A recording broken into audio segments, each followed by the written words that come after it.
Halo semuanya, welcome to Medfortech ID, sama gue Wilhans. Dan hari ini kita akan bahas sebuah smartband. Smartband pertama sekaligus smartband juga yang terbaru dari Oppo. Dan ini dia, Oppo Band. Di zaman sekarang ini, yang namanya smartband atau smartwatch kayaknya udah nggak asing lagi deh. Di sekitar kita aja mungkin udah makin jarang kita lihat orang yang pakai jam konvensional.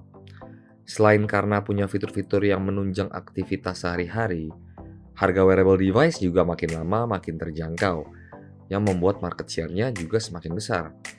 Nah, mungkin gara-gara alasan inilah yang bikin Oppo akhirnya terjun ke industri wearable juga. Sebenarnya, beberapa waktu lalu Oppo udah pernah ngeluarin smartwatch pertamanya, yaitu Oppo Watch, yang bentuknya kayak gini. Tapi mungkin kurang afdol kali ya, kalau misalnya Oppo nggak bikin smartband juga. Soalnya, smartband itu sebetulnya bisa jadi alternatif yang lebih terjangkau daripada smartwatch, yang punya fitur lebih banyak pastinya. Nah, mending kita bahas aja deh, selengkap apa sih fitur yang ditawarkan sama Oppo Band ini? Oke, jadi sebelum mulai pembahasannya, kita unboxing dulu aja yuk, biar tahu apa aja isi di dalam paket penjualannya. Ini adalah box dari Oppo Band. Bentuknya memanjang dan dinominasi warna putih dengan gambar smartband di tengahnya. Di bagian atas kiri terdapat logo Oppo dan di bagian bawahnya ada tulisan Oppo Band. Di bagian samping kiri dan kanannya juga ada tulisan Oppo. Kita lanjut ke bagian belakangnya. Di sini bisa kita lihat beberapa fitur yang di-highlight, seperti layarnya yang sudah AMOLED, adanya pengukur kadar oksigen dalam darah, monitor denyut jantung, 12 mode olahraga, hingga bisa dipakai di dalam air dengan kedalaman maksimal 50 meter.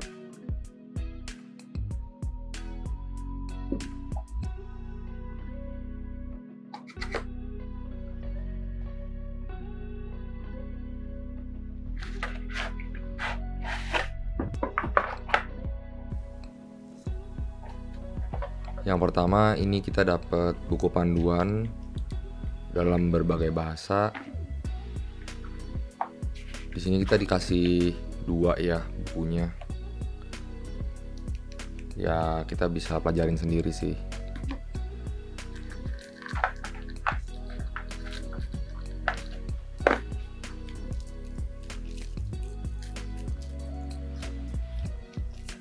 Nah, yang berikutnya ini kita dapat docking chargernya.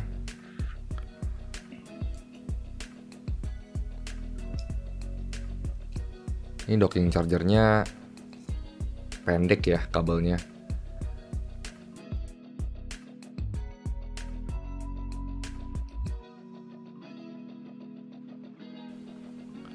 Yang terakhir ini kita dapat smartband-nya.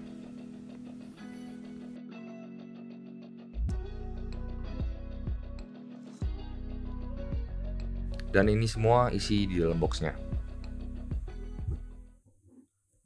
Bodi dari Oppo Band ini bisa dibilang cukup kecil dan ramping.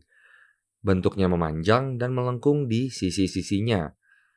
Bagian framenya terbuat dari karet berwarna hitam glossy, yang kalau diperhatikan, desainnya ini seakan-akan menyatu flat dengan layarnya.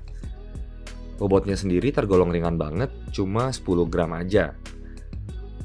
Untuk talinya, ini terbuat dari karet yang cukup tebal dan kuat.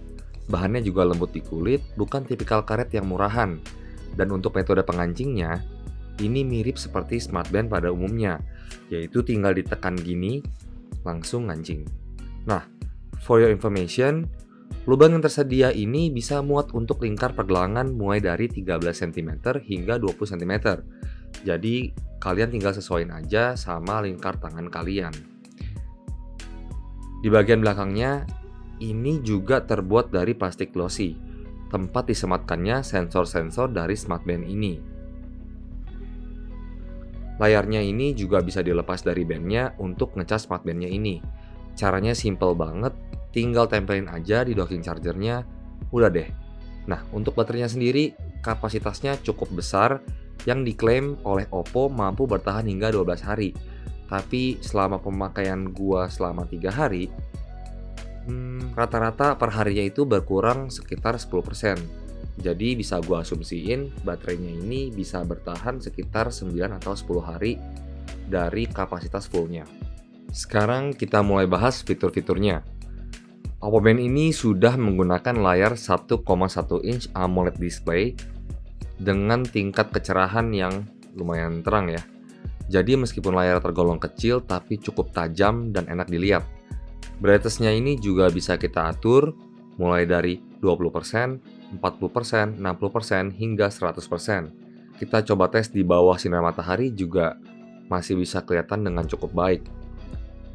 Oh iya, layarnya ini sebetulnya punya bezel yang cukup besar. Cuma karena warnanya hitam, jadi nggak begitu kelihatan bezelnya. Di bagian bawah sini juga ada tulisan Oppo kecil yang menurut gua nggak gitu mengganggu kok dan nggak norak juga. Pengoperasian Smart Band ini juga gampang banget. Klik sekali untuk nampilin step dan kalori yang udah terbakar. Di sini juga ada tanggal sama indikator baterai. Pencet sekali lagi untuk balik ke home. Dari home, kalau kita geser ke kanan, terdapat 5 watch face yang bisa kita gonta-ganti sesuai selera. Kalau gua paling suka yang logo X ini, soalnya ini ciri khas Oppo-nya. Dan juga bagian dalam dari X-nya ini juga bisa bergerak kalau aktivitas dan goals harian kita udah ada progresnya. Kemudian kita geser dari bawah ke atas atau dari atas ke bawah untuk buka menunya. Yang pertama ada Daily Activity. Ini untuk lihat progres aktivitas harian kita. Workout, ini untuk mode olahraga. Di sini terdapat 13 mode olahraga ya.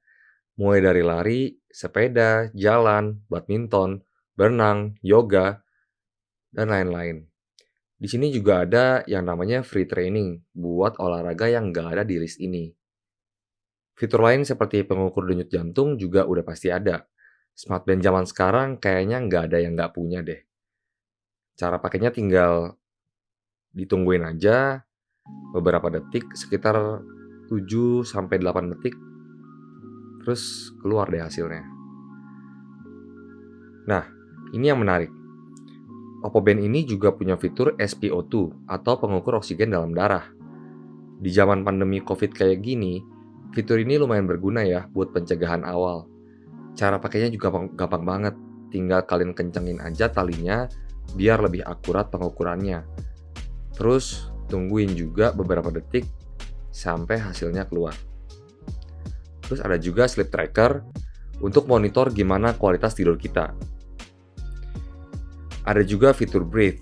Ini kayak kita diajarin cara nafas yang benar tuh gimana. Kapan harus tarik nafas, tahan beberapa detik, terus baru kita buang. Terus ada juga informasi cuaca yang terhubung sama GPS di HP kalian. Ada juga tools. Nah, di sini ada 5 fungsi. Yang pertama, Oppo Band kalian ini bisa untuk kontrol musik yang lagi didengerin di HP, kayak play pause, next track, atau previous track. Kemudian ada juga stopwatch, yang ini standar ya. Timer juga udah biasa, alarm, dan ada fitur shutter kamera. Iya, jadi Oppo Band ini bisa jadi shutter kamera HP kalian. Ingat ya, cuma shutter kamera, bukan foto pakai Smart Band-nya. Dan juga ada fitur yang namanya Find Phone. Jadi fungsinya itu, misalnya kita lupa taruh HP kita di mana. Terus kita mau cari HP-nya, ya udah tinggal pencet Find Phone ini, dan dari HP kita akan keluar bunyi kayak gini, yang bikin kita lebih mudah buat nemuin HP kita. Tapi ini tentu aja pakai Bluetooth, jadi gak bisa kalau jaraknya jauh-jauh banget. Kemudian yang berikutnya ada menu setting. Ini tempat di mana kita bisa atur beberapa pengaturan kayak brightness, display time mau berapa detik, shutdown, restart, dan beberapa pengaturan lainnya. Dan fitur yang terakhir, Oppo Band ini bisa baca notifikasi. Iya betul, bukan cuma getar aja pas ada chat masuk, tapi kita bisa baca juga. Sayangnya, karena layarnya kecil, pastinya kurang nyaman. Lagian, siapa sih yang baca chat lewat Smart Band? Tapi not bad juga lah, paling nggak kita tahu kalau ada chat dari orang yang kita tunggu-tunggu, kayak pacar misalnya. Fitur lain yang wajib ada juga untuk smartband yaitu harus bisa tahan air. Menurut gua bukan smartband namanya kalau nggak bisa dipakai di air, apalagi Oppo Band ini juga punya mode olahraga renang. Nah, gimana menurut kalian? Fiturnya cukup banyak kan? Tapi sebenarnya nggak sampai di situ aja. Oppo Band ini juga bisa dikonekin ke HP lewat aplikasi HeyTap Health. Di sini informasi yang disajin pastinya lebih lengkap. Contohnya, di sini kita bisa lihat daily activity kita, progresnya gimana, berapa steps yang udah kita laluin, workout time kita udah berapa menit, kalori counter, dan lain-lain. Terus di bagian heart rate, histori dari denyut jantung kita secara berkala juga bisa kita monitor. Mulai dari harian, mingguan, bulanan, bahkan tahunan juga bisa. Selain itu, yang sleep ini itu menjelaskan detail dari kualitas tidur kita gimana. Berapa jam kita tidur, kapan kita bangun terakhir kali. Terus di sini juga ada saran-saran yang dianjurkan biar kualitas tidur kita lebih baik lagi. Selain itu juga ada detail-detail untuk SpO2-nya juga dan workout logs. Aplikasi ini juga punya beberapa pengaturan tambahan. Kalau tadi gua ada jelasin watch face yang tersedia di Oppo Band ini cuma ada 5. Nah, di sini sebenarnya ada puluhan lagi watch face yang bisa kalian ganti-ganti. Nih, gua tunjukin. Lumayan banyak kan? Tapi kekurangannya setiap kali kalian mau pilih watch face yang baru, kalian harus replace salah satu dari 5 watch face sebelumnya. Karena yang bisa di-display di sini maksimal cuma 5 aja. Nah, jadi itu dia fitur-fitur yang ditawarkan dari Oppo Band ini. Gimana menurut kalian? Lengkap banget kan? Oh ya, untuk varian warnanya sebenarnya yang dibawa ke Indonesia itu ada 2 varian warna. Ada yang lavender dan juga ada yang warna black. Kebetulan yang gue punya ini tuh yang warna blacknya. Dan untuk harganya sendiri, Oppo Band ini dibawa resmi ke Indonesia dengan harga Rp599.000. Harga yang menurut gua masih cukup bersaing apabila dibandingkan dengan kompetitornya seperti Huawei dan juga Xiaomi. Oke, jadi segitu aja video review kita kali ini. Menurut gua, smartband ini secara overall sangat recommended, apalagi didukung dengan fitur yang cukup lengkap dan juga ada SpO2-nya itu. Selain itu, user interface daripada aplikasi bawaannya juga sangat user friendly. Kalau kita bicara tentang kekurangannya, menurut gua cuma layarnya aja yang masih kurang gede dan bezelnya yang cukup tebal. Well, kalau kalian suka dengan video ini, boleh like, komen, dan juga subscribe. Share juga ke teman-teman kalian. Sampai jumpa di video selanjutnya. Bye-bye.